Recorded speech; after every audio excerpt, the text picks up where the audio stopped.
আর এদিকে সুপ্রিম কোর্টে যাওয়ার হুঁশিয়ারি শুভেন্দুর। এসআইআর এর ডোমিসাইল সার্টিফিকেটকে গ্রহণযোগ্য ঘোষণা কমিশনের। ডোমিসাইল সার্টিফিকেট সব ক্ষেত্রে গ্রহণযোগ্য নয় দাবি শুভেন্দু অধিকারীর। ইআরওরা ভুল করলে সাসপেন্ডও হতে পারেন বলে মন্তব্য। সেই ইআরওর বিরুদ্ধে সুপ্রিম কোর্টে যাওয়ার হুঁশিয়ারি শুভেন্দুর।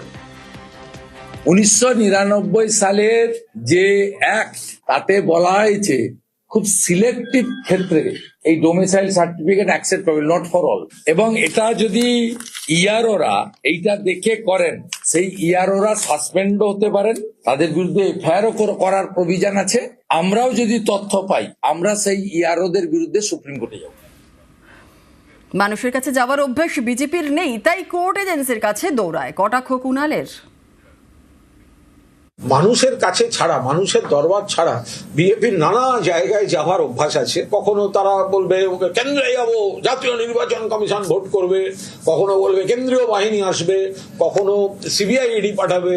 শুধু মানুষের কাছে যাওয়া এইটা বিজেপি জানে না।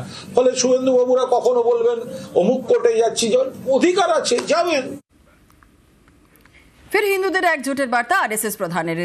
2047 অখণ্ড ভারতের বার্তা মোহন ভাগবতের।